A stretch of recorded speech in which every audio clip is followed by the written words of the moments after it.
Assalamualaikum warahmatullahi wabarakatuh. I greet to everybody.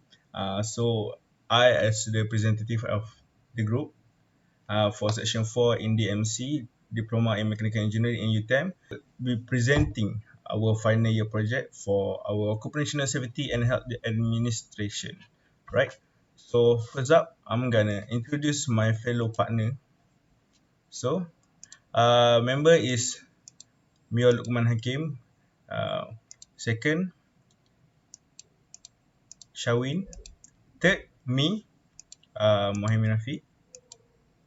And fourth is Anwardin. So I will be taking my part as to introduce to you. As we know, we have various of hazardous and also various of safety and health occur in lab. So for our team, we will focusing on the electrical hazard. So let's go. Okay, first up, I'm going to introduce you three common type of electrical hazard that happen in the lab. First one is lightning. So as you know, as we call it as lightning, so it is a natural phenomenon. So lightning is a static charges from cloud involving very high voltage and current, in which it have very high tendency to hit the highest point in a building. Second types of electrical hazard is the insulation failure.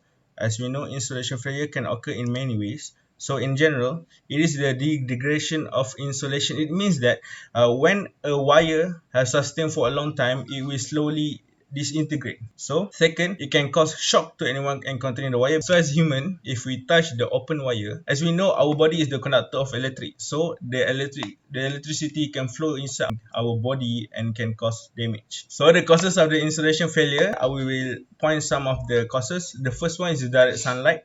The second one is abrasive surface will cause damage to the outside layer of the wire. The third one is the substance incompatibility. So we move on to the third type of electrical hazard. The third type is the equipment failure.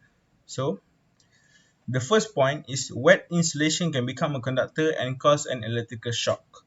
The second one is the portable to defects can result in the device housing carrying an electric current, which will be dangerous to the people that encounter the portable tools. So the third one is the broken power lines carry a great amperage and voltage and can cause severe disability.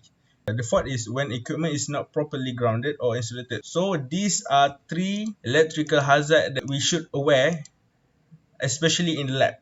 Okay, Assalamualaikum. My name is Muhammad Shawin and I will continue our group presentation by explaining about administrative and engineering control.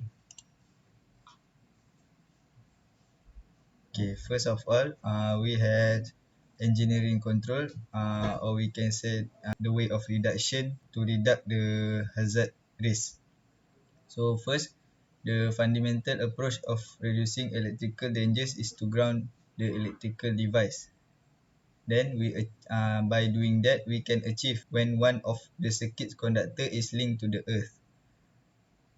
Separate equipment grounding involves connecting all metal frames of the equipment in a permanent and continuous manner. By doing this, if an insulation failure occurs, the current should return to the system ground at the power supply for the circuit. Next, we have administrative control, or we can say that the way that the factory's management handled when hazard occurred in their factory. First, we remove the cause of the dangers or hazard. Second, we remove the employee from the hazard. For example, by substituting a robot or other automated system. This is to ensure that the hazard don't spread throughout the system. And last but not least, we use effective management tactic. That's all from me. Thank you. Hi, Assalamualaikum. My name is Anwardin bin Abusman. Today, I will present about the risk using the detailed hazard.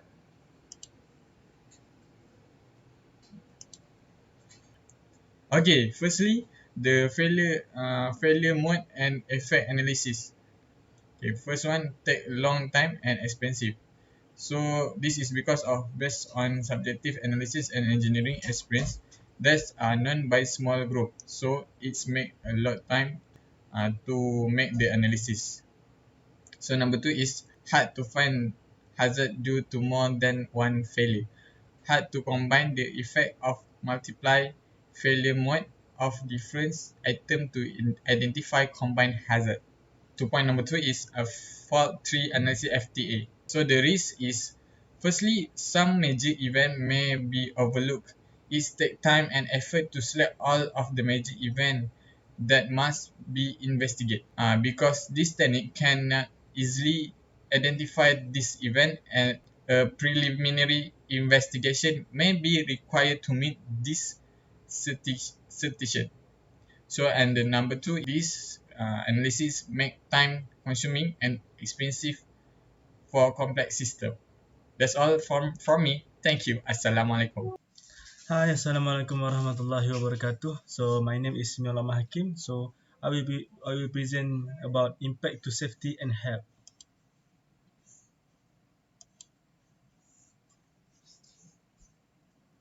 So for impact to safety and health, firstly is contact with live parts causing shock and burns. Second, faults which could causes of fire. Third is fire or explosion where electricity could be the source of ignition in a potentially flammable or explosive atmosphere.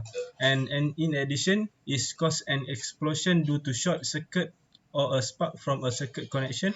And lastly is causes electric shock by lines and leakage of electric current near electrical source. For me, thank you. Alright, that's all from our team. Thank you.